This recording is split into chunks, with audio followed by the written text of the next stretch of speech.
My family abandoned me after my injury and then asked me to babysit right after I recovered. I always knew I wasn't my parents' favorite. It was like this unspoken rule in our house. Ethan and Emily were the shining stars, and I was just there. They got the praise, the support, and every opportunity handed to them on a silver platter.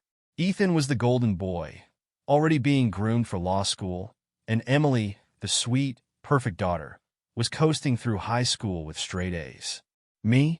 I was just Mia, the one who was never quite enough. It wasn't like they were outright cruel to me. They just didn't care. I guess I got used to that indifference growing up.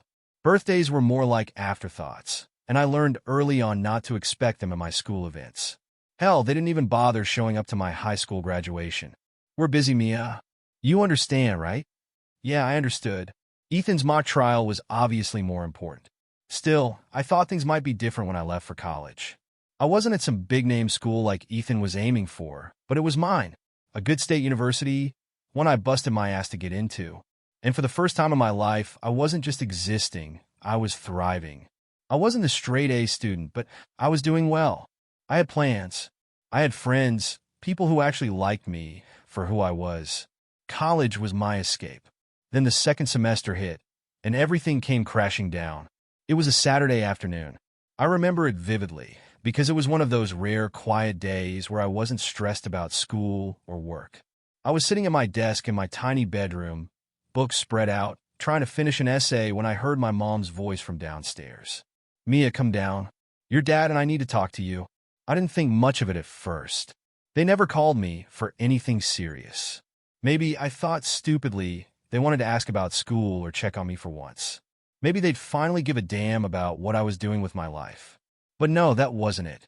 Not even close. I came downstairs, and the vibe in the living room was off. My parents were sitting there, side by side on the couch, looking way too serious. It felt like I had just walked into a courtroom, with my dad playing judge and my mom as the jury. The only thing missing was a gavel. Mia, my dad began, in that overly formal voice he used when he was about to lecture me. We've been thinking about your future, and we need to discuss something important. I remember feeling a flicker of hope. Maybe they wanted to help me with internships or talk about some plan to support me through school. God, I was so naive. We've decided, he continued, that it would be best for you to take a break from college. For a second, I didn't even understand what he was saying. I just stood there, frozen. What do you mean, take a break? I asked, already feeling my stomach twist in that awful, familiar way. My mom, with that sickly sweet fake concern in her voice, chimed in. Honey, you've been doing okay, but we think it's time you start contributing more to the family. Ethan is starting law school soon, and we need to make sure we're prepared for Emily's future as well. That's when it hit me. They wanted me to drop out. They wanted me to give up everything I had worked for so I could help pay for Ethan's and Emily's education. My own parents, the ones who barely lifted a finger for me, now expected me to sacrifice my future for them. I couldn't believe it. Are you serious? I managed to get out, my voice shaking.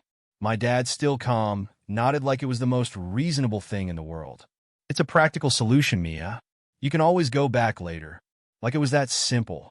Just drop everything now, get a job, hand over the money, and then maybe if I was lucky, I could go back to school one day. The sheer unfairness of it made my chest tighten. I wasn't some genius like Ethan, but I was doing well enough. I had dreams too, but clearly those didn't matter. Not to them. We've given you plenty of chances, my mom added, her voice dripping with disappointment. You've never been as focused as your siblings. We're just being realistic about where you fit in this family. That last part hit me like a punch in the gut. Where I fit in this family. Like I was some extra piece they didn't really need, just there to be used when it was convenient. I could feel the anger rising, but it was the kind of anger that sat heavy in my throat, almost choking me. So, you want me to drop out of college to pay for Ethan and Emily? I asked, my voice finally breaking. What about me? What about my future? My dad sighed, annoyed, like I was being unreasonable. This isn't about you, Mia. It's about the family. You can go back to school later. Right now, we need you to step up. Step up? They hadn't lifted a finger for me, not once, and now they wanted me to drop everything? My mom's words kept echoing in my head. I'd never been as focused as Ethan or Emily. I was always just less important, less worthy of their attention, less of everything. I stood there, staring at them, realizing in that moment how little I actually meant to them. I was just a backup plan, the one they turned to when their golden children needed help. That's when something in me snapped. I couldn't do it anymore. I wasn't going to let them decide my future. No, I said, surprising even myself with how firm my voice sounded. I'm not dropping out. If you're done with me, then fine. I'll figure it out on my own. The room went silent. My dad's face turned red, and my mom just looked shocked, like she couldn't believe I was standing up to them. But I had made up my mind. I wasn't their backup plan anymore. I wasn't their anything. After I said those words, the silence in the room felt like it could crush me. I could see my dad's jaw clenching, his knuckles going white as he gripped the arm of the couch. My mom, on the other hand, looked like I had just slapped her. The shock on her face was almost laughable, like she couldn't believe I had the audacity to say no. Maybe they thought I'd just roll over like I always did. But not this time. Excuse me? My dad's voice was ice-cold, low, and controlled, like he was talking to a stranger. What did you just say? I swallowed hard, feeling my throat tighten, but I held my ground. I said no. I'm not dropping out. I've worked too hard to get here, and I'm not giving that up for Ethan or Emily. My dad stood up, towering over me like he always did when he wanted to intimidate me. Mia, this isn't a request. We're telling you what's best for this family. And there it was, that word again, family. Like I was supposed to just forget that this so-called family had never once been there for me. Like I was supposed to sacrifice everything for people who didn't even see me as their equal. My heart was pounding, and I could feel my palms start to sweat. But I stood tall. Maybe it's what's best for you, but not for me, I said, forcing the words out through the lump in my throat. I'm staying in school. If that's a problem for you, then I'll leave. I didn't know where that came from. It wasn't a threat, it was a fact. Something clicked in me at that moment. I wasn't going to let them decide my life anymore. My mom finally found her voice. You're being selfish, Mia. We've done so much for you. And this is how you repay us? You know how much Ethan's law school is going to cost. And Emily's future. I know. I cut her off, feeling the heat rise in my chest. I know exactly what you've done for me, which isn't much. But I'm not throwing my future away for theirs. My mom gasped like I had just insulted her. She opened her mouth to argue, but my dad raised his hand, silencing her. His face was stone, cold, and unreadable, but I could feel the anger simmering beneath the surface. Then you're on your own, he said flatly. If you're not willing to help this family, then you don't get our support. Pack your things. It was so sudden, so final. I felt like I'd been punched in the stomach. He didn't even hesitate. Just like that, I was no longer their daughter. All because I wanted to stay in school. The weight of it hit me like a truck, but at the same time, there was this strange sense of relief washing over me. Like I was finally free of this twisted expectation to be their servant, their extra. I didn't even respond. I just turned around and walked upstairs, my heart racing as I started packing up my room. My hands were shaking as I threw clothes into my duffel bag. Everything I had worked for, all the hours of studying, the late nights spent trying to keep up with my assignments, it all felt like it was crumbling. And yet, I wasn't sad. Angry, sure, but not sad. I was done being their backup plan. After a few minutes, I heard footsteps behind me. My mom had followed me upstairs, standing in the doorway with her arms crossed, that look of fake concern still plastered on her face. Mia, she started, her voice soft but laced with manipulation. We're just trying to do what's best for everyone. You need to think about the bigger picture. You can always go back to school later. There was again that dismissiveness, like my dreams didn't matter. Like I was some replaceable cog in the machine of their perfect family. I stopped packing and turned to face her. You keep saying I can go back later, like it's some easy thing to do, I said, my voice sharper than I intended. But what if I don't want to? What if this is my shot, and you're asking me to throw it away for Ethan and Emily? Her face hardened. Not everyone is cut out for higher education, Mia. And that's okay. There's no shame in honest work. I clenched my fists. Honest work? I've been busting my ass for this degree, Mom. I'm doing fine in school, But you don't care about that, do you? You've never cared. She opened her mouth to argue, but I cut her off again, the words tumbling out before I could stop them. You only care about Ethan and Emily. It's always been about them. You think I haven't noticed? I'm not blind. You treat them like they're the center of the universe, and I'm just extra. For the first time, she didn't have a response. Her mouth opened and closed a few times, but no words came out. Maybe because deep down, she knew I was right. She stood there in stunned silence while I finished packing my bag. Without another word, I slung the bag over my shoulder and pushed past her, heading for the door. My heart was pounding in my ears, but I wasn't scared anymore. I didn't even look back. I was done trying to fit into a family that didn't want me. As I walked down the stairs, I caught a glimpse of my dad sitting on the couch, flipping through the channels like nothing had happened. Like his daughter hadn't just been cut off from the family. He didn't even look up as I passed by. That was the last time I saw my parents in person, at least for a while. I left that house without a plan, just my bag and the clothes on my back. It didn't matter where I was going. Anywhere was better than staying in that toxic place. As I stepped outside and the cool evening air hit my face, the weight of what had just happened started to settle in. I was alone, really alone. No backup, no safety net. But as much as it scared me, a part of me felt liberated, like I had just broken free from the chains that had been holding me down for years. Still, reality was sinking in. I didn't have a place to stay, and I wasn't exactly swimming in money. The scholarship I had barely covered my tuition, and the rest I had scraped together from part-time jobs. I didn't even know where I was going to sleep that night. I started walking, my brain running a mile a minute. My options were limited. My friends from school all lived either on campus or back home with their parents. I couldn't just crash with any of them long-term. I was too proud to ask anyway. But then I remembered Sarah. She'd been my best friend since high school. We hadn't talked much since college started, but we'd always had each other's backs. I dug out my phone and hesitated for a second before calling her. It rang twice before she picked up. Mia? Hey, what's up? It's been a minute. Sarah's voice was so warm, so full of life, that it almost brought me to tears right there in the middle of the street. Hey, I said, my voice shaky as I tried to hold it together. Yeah, I'm kind of in a situation. There was a pause on her end, the kind that lets you know someone's already gearing up to help, even before they know the whole story. What happened? She asked, concern creeping into her voice. I gave her the short version. My parents, the fight leaving home. The whole time, she just listened without interrupting, which was exactly what I needed. Jesus, Mia, she said softly when I finished. Are you okay? Where are you right now?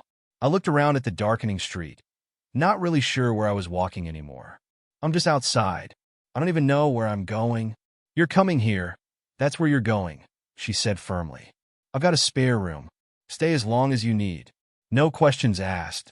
I felt a lump rise in my throat. I didn't realize how much I needed to hear that until she said it. I almost broke down right then. Thanks, Sarah. Really. I don't know what I'd do without you. Girl, you do the same for me. Now get over here. I'll send you the address. I hung up and stared at my phone for a moment, letting her words sink in. For the first time in hours, I didn't feel so lost. I punched her address into my GPS and started walking again, this time with purpose. It took me about 30 minutes to reach her apartment, and by the time I got there, it was pitch black outside. I stood in front of the building for a second, just trying to collect myself. It felt weird standing there with nothing but a bag and nowhere else to go. But when I buzzed her apartment, the door clicked open almost immediately. Sarah was waiting for me at the top of the stairs. As soon as I saw her, I just broke. The tears I've been holding back all day came flooding out. She pulled me into a tight hug, and I held on like my life depended on it. It's going to be okay, Mia, she whispered, rubbing my back as I cried in her shoulder. You're not alone. We stood there for what felt like forever, and for the first time that day, I let myself really feel everything, the hurt, the anger, the confusion. But most of all, the betrayal. My own parents had turned their backs on me, just like that. Once I pulled myself together, Sarah led me inside. Her apartment was small but cozy. She had a tiny living room that was crammed with mismatched furniture, and the smell of something cooking in the kitchen made the place feel warm and lived in. You hungry? She asked, heading into the kitchen. I made spaghetti. It's not much, but it's something. I hadn't even realized how hungry I was until she mentioned food. Yeah, that sounds great, I said, following her into the kitchen. I could feel the weight of everything still pressing down on me.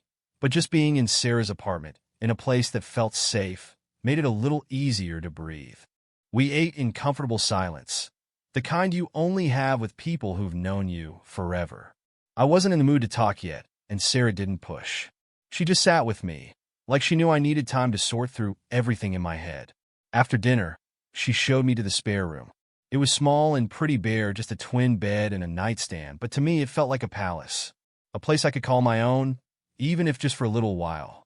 "Thank you, Sarah," I said again, standing in the doorway and looking around. I didn't know how else to express what I was feeling, but I hoped she understood. "Anytime, Mia," she said, smiling softly. "Get some rest. We'll figure out the rest tomorrow." I nodded, trying not to cry again, and shut the door behind me. I collapsed onto the bed, still in my clothes, and stared up at the ceiling. The events of the day replayed in my mind, over and over, like a broken record. My parents' cold faces, my dad telling me I was on my own, my mom's fake sympathy. It all felt like a bad dream. But it wasn't a dream. This was real. I was really on my own now. I lay there for what felt like hours, just staring at the ceiling, trying to make sense of it all. But eventually, exhaustion took over, and I drifted off into a restless sleep, knowing that tomorrow would be a new day. A hard one, but at least I wasn't facing it alone. The next morning, I woke up disoriented, forgetting for a split second where I was. Then it all rushed back. Everything from the night before. My parents disowning me, walking out, crashing here at Sarah's. I felt like I'd been hit by a truck, emotionally drained, but there wasn't time to wallow in it. I had to figure out what the hell I was going to do next. I got dressed and found Sarah already up, sipping coffee in the kitchen. "Morning sunshine," she greeted with a half smile. "Sleep okay?" I nodded, though sleep wasn't exactly restful. "Yeah, more or less." "Good," she said, sliding a mug of coffee toward me. "You're going to need this." I sat down and took a sip, grateful for the caffeine. "I don't even know where to start," I admitted. "I've got classes and now I don't have a place to live. I need to find a dorm, or some kind of financial aid, or something." Sarah gave me a sympathetic look. "You'll figure it out. One thing at a time. You should talk to your academic advisor, see if they can help with housing." She was right, of course. I wasn't the first student to go through this. Still, it felt overwhelming. I'd spent so long trying to please my parents, and now, with them gone, I didn't have that safety net anymore. It was just me. After breakfast, I made a call to my academic advisor, explaining the situation. She listened patiently and asked me to come by the office later that afternoon. I hung up feeling a little more hopeful. At least there was a chance I could get some help. Sarah had to leave for work, so I was alone for most of the day, trying to keep myself from spiraling. I didn't want to think too much about what had happened. Didn't want to replay that conversation with my parents. Instead, I kept busy researching housing options and student aid on my laptop. It wasn't easy, but I was determined not to go back. No matter what. By the time I got to my advisor's office, I had a knot in my stomach. The reality of my situation was sinking in, but I had to push through it. She greeted me kindly, offering me a seat. "Mia, I'm so sorry to hear what you're going through," she said, her voice full of sympathy. "But don't worry, we'll figure this out." I explained everything, from the fight with my parents to walking out, and how I had nowhere to stay long-term. I hated how vulnerable I felt, but I had no choice. I needed help. "First things first," she said, clicking away at her computer. "I'll get you into campus housing. It won't be anything fancy, but it'll be yours. You can move in by the end of the week." I felt a wave of relief wash over me. "Thank you," I said, feeling the knot in my stomach loosen just a bit. She smiled. "It's no problem. I've also updated your financial aid application to see if we can secure more funding. It might take a little time, but I think we can work something out." It wasn't a perfect solution, but it was something. I left the office feeling like maybe, just maybe, I could get through this.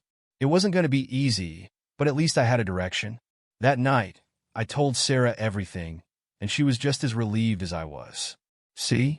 I told you it'd work out," she said, grinning. "You're tougher than you think, Mia." I shrugged, not feeling all that tough. I don't really have a choice, do I? Nope, she said with a wink. But look at you. You're already handling this like a pro. I laughed, but deep down, I wasn't sure I believed her. I was trying my best to keep it together, but every now and then, the reality of being cut off by my own parents hit me like a punch to the gut. I knew it wasn't over. My parents wouldn't let me go that easily. And I wasn't wrong. A few days later, I started getting texts from my mom. They weren't angry like I expected, but they weren't apologies either. She didn't even acknowledge what had happened. Just typical mom stuff. Hope you're okay. We should talk. Like nothing had changed. But everything had changed, and I wasn't falling for it. The first text from my mom came a few days after I left. Simple and cold. Hope you're okay. We should talk. Like nothing had happened. Like they hadn't disowned me. I ignored it, but the messages kept coming. We miss you, Mia. Your dad's not mad. It wasn't concern. It was guilt-tripping. They didn't care about me, just how it looked. Sarah noticed my mood. They're just trying to manipulate you, she said. She was right. As much as I wanted to believe they felt bad, I knew better. I wasn't going back. Then Ethan texted, "Can we meet? I want to talk." We weren't close, but curiosity got the best of me. We met at a coffee shop, and when I sat down, I could tell something was off. He didn't look like his usual confident self. "I'm sorry," he said quietly. "I knew they treated you differently, but I didn't do anything. I should have stood up for you. I didn't let him off easy. So why didn't you?" He sighed. It was easier to go along with it. But seeing you leave made me realize I've been living for them, not for me. I'm dropping out of law school. That caught me off guard. What? I've always wanted to be a teacher, he admitted, looking relieved. I just never had the guts to tell them. For a moment, I didn't know what to say. I'd spent years angry at him. But now, seeing him finally choose his own path, I couldn't help but feel proud. Good for you, I said. We talked for a bit longer, and for the first time it felt like we were real siblings. As I left, I realized I didn't need my parents' approval anymore. I was building my own life, and maybe that was enough. After meeting with Ethan, I felt lighter, but it didn't last long. My parents were relentless. The texts from my mom kept coming, and now she was trying new tactics. "We miss you." We didn't mean for things to go this far. It was like they couldn't understand why I wouldn't just fall back in line. One afternoon, as I was heading to class, my phone buzzed again. This time it wasn't from my mom, it was my dad. "Mia, let's talk. We can work this out." The sudden shift from silence to him texting me directly felt off. My dad rarely reached out, and when he did, it was only when he wanted something. I didn't respond. I knew what they were doing. They weren't sorry for what they'd done. They were sorry for how it made them look, sorry that they couldn't control me anymore. I wasn't falling for it. That evening, I talked to Sarah about it over dinner. "They don't get it, do they?" she said, shaking her head. "It's all about keeping up appearances for them. They don't actually care about what's best for you." I nodded, feeling that familiar wave of frustration rise again. Exactly.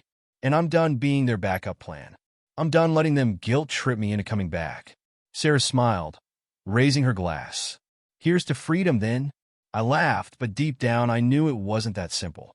Cutting them off wasn't as easy as just ignoring their texts. It was hard, but every time I thought about giving in, I remembered what they asked of me, how easily they were willing to throw me aside for Ethan and Emily. I'd come too far to go back now. Days turned into weeks, and the messages from my parents kept coming. Each one tried a different angle. Sometimes it was guilt, other times it was fake concern. My mom's texts became more desperate, like she couldn't wrap her head around the idea that I wasn't running back to them. Then, out of nowhere, my dad called. I stared at the screen for a few seconds before deciding to let it go to voicemail. Whatever he had to say, I didn't want to hear it. A minute later, I got the notification. One new voicemail. Curiosity got the better of me, so I listened. "Mia, it's your father. I don't know what's gotten into you, but this has gone on long enough. You need to stop being stubborn and come home. We can fix this." There was a long pause, and then he added, "You're still part of this family, but we need you to be reasonable. Call me." I hung up, feeling a mix of anger and disbelief. Reasonable? They hadn't been reasonable when they asked me to give up everything for Ethan and Emily. They hadn't been reasonable when they kicked me out. Now, all of a sudden, they wanted to fix things? No, I wasn't falling for it. Not this time. I told Sarah about the voicemail that night. She rolled her eyes. They don't get it, do they? They just want to drag you back into their little bubble. Yeah, I said, feeling the weight of it. It's like they're pretending none of this ever happened. Like I'm just supposed to forget. You don't owe them anything, she reminded me, her voice firm. You've already done the hard part, leaving. Now you just have to stick to it. And she was right. I had come too far to go back now. Whatever they said, whatever they promised, I couldn't let myself believe it. A few weeks after that voicemail, the messages from my parents slowed down. I guess they finally realized I wasn't going to respond. For the first time in what felt like forever, I had some peace.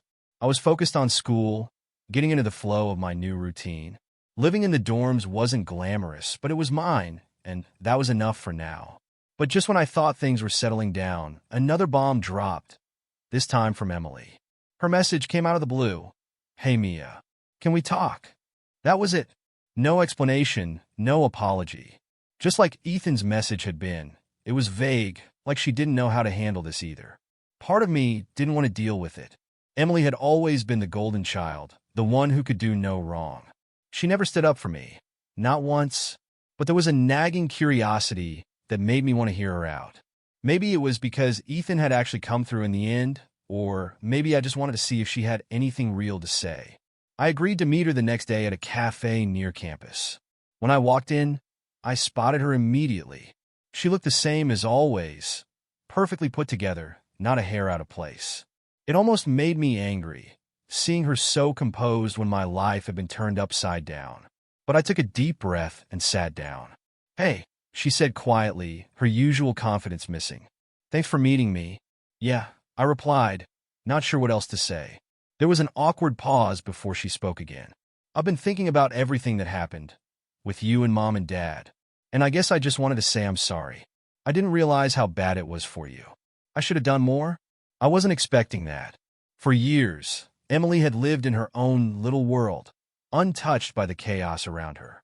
Hearing her admit that she should have stood up for me felt surreal.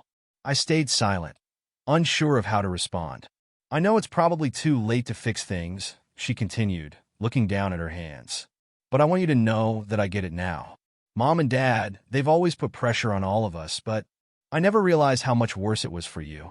I could feel the anger bubbling up inside me, but I kept it in check. You didn't notice? Really? I asked, my voice sharper than I meant. She flinched but nodded. I was focused on school, on everything they expected from me. I didn't see how much they were pushing you to the side. And I know that's not an excuse, but I'm sorry, Mia. I sighed, feeling a mix of frustration and relief. It wasn't perfect, but it was more than I ever thought I'd get from her. I appreciate the apology, I said, my voice softer now. But it's going to take time. I understand, she replied quietly. We talked a little longer after that. Nothing deep, just small talk. It felt strange, but it was a start. As I walked out of the cafe, I realized that, like with Ethan, something had shifted. It didn't fix everything, but it was the beginning of something new. Maybe I didn't need to rebuild my relationship with my parents, but with Ethan and Emily, maybe there was still hope there. After my meeting with Emily, things felt different. Not perfect, but different. It wasn't like we were suddenly best friends or anything, but at least we had started talking again. Still, I wasn't ready to let my guard down completely. I'd been burned too many times by my family to just forgive and forget. Meanwhile, I kept getting updates about my parents through the grapevine, mostly from Ethan and Emily. Apparently, my mom had been telling the extended family that I was just going through a phase, and that I'd eventually come to my senses. Classic. She was trying to make it seem like this whole thing was temporary, like I was the one overreacting. I didn't care what she told them. I wasn't going back, and I wasn't going to play the role of the obedient daughter anymore. But then one evening, out of nowhere, I got a message from my mom that made me pause. It was different this time. Short and simple. We miss you. Please come home. No guilt trips, no manipulation. Just those few words. For a second, I stared at the screen, feeling conflicted. This wasn't like the other messages. It didn't have that usual undertone of trying to control me. It almost sounded sincere. Almost. I showed the text to Sarah that night, still unsure of what to make of it. What do you think? I asked, hoping for some clarity. Sarah didn't hesitate. I think you need to trust your gut, she said, leaning back on the couch. They've shown you who they are, Mia. One nice text doesn't erase everything. She was right. As much as I wanted to believe my mom was finally reaching out in a real way, I couldn't shake the feeling that this was just another attempt to pull me back in. And I wasn't ready for that. Not yet. So I didn't respond. And the silence stretched on. My parents stopped texting for a while, maybe realizing that I wasn't going to fall back into the old routine. But as much as I tried to push it all aside and move forward, the idea of fully cutting them off still weighed on me. It was one thing to be angry, but it was another to actually sever ties completely. It was a battle between my head and my heart. My head told me to stay strong, to stick to the path I'd chosen.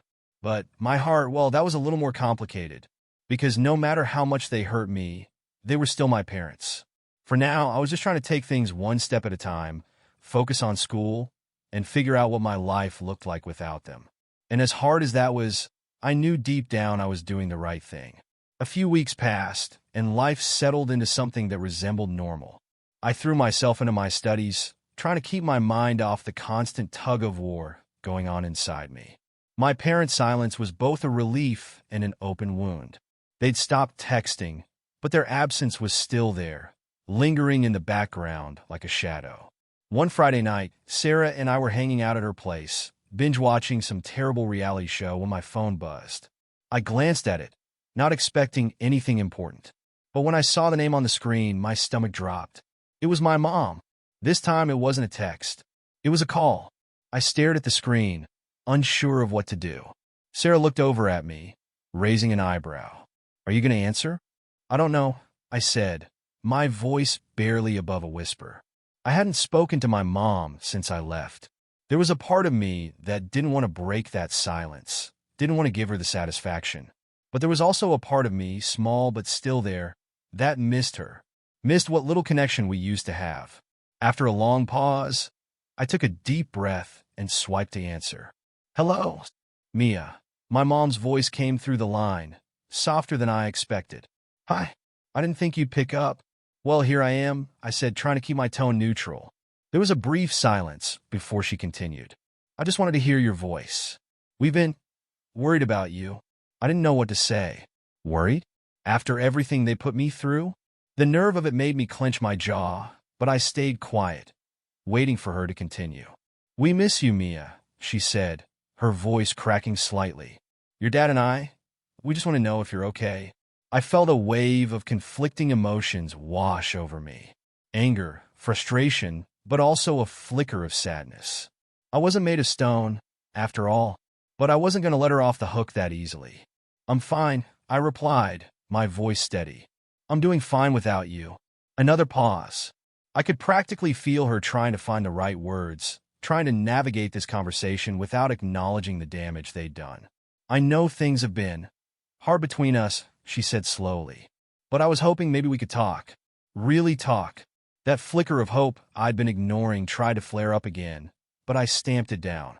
"Talk about what?" I asked, keeping my tone cold. "About how you wanted me to drop out of school to pay for Ethan and Emily. About how you kicked me out when I refused." She sighed, and I could hear the frustration in her voice now. "It wasn't like that, Mia. We were trying to do what was best for the family." There it was. The family. Always the excuse. Always the reason for every terrible decision they made.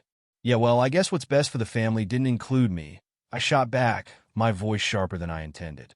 "Mia, that's not," she started, but I cut her off. "I'm not coming home, Mom," I said firmly. "I'm doing fine on my own. And I'm not going to drop everything just because you feel bad now." She was silent for a moment, and when she spoke again, her voice was quieter, more defeated. "I understand. I just wanted to know you're okay." "I'm okay," I said, my heart pounding in my chest. "But I can't do this with you right now." She didn't argue. "All right," she said softly. "Take care of yourself, Mia." I hung up, feeling a weird mix of emotions. Anger, relief, sadness, all swirling together. I put my phone down and looked over at Sarah, who had been silently watching the whole thing.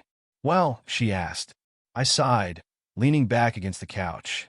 "She wants to talk. Like that's going to fix everything." Sarah shook her head, giving me a sympathetic look. "You don't owe them anything.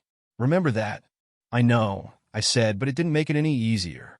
No matter how much I told myself I was done, cutting them off completely still felt like tearing out a part of myself. But for now, at least, I had to keep moving forward, and that meant keeping my distance. After that phone call, things went quiet again. My mom didn't try to reach out anymore, and honestly, I wasn't sure how to feel about it. Part of me was relieved, but another part of me, one I didn't like to admit, felt the familiar sting of being ignored. It was like they tried, failed, and then moved on just like they always did. But life didn't stop. I kept up with school, spent more time with Sarah, and even started to feel like things were settling into a new kind of normal. Every now and then, I'd get a message from Ethan or Emily checking in, but that was it. Nothing heavy, just small talk, as if they knew pushing me would drive me further away. One afternoon, while I was studying in the library, my phone buzzed. It was Ethan again. This time, the message was different. Mom and Dad want to see you. They're saying they'll apologize for real this time. Can you at least talk to them? I stared at the message for a long time, my heart racing. They wanted to apologize? For real? After months of ignoring the mess they created, now they wanted to fix it?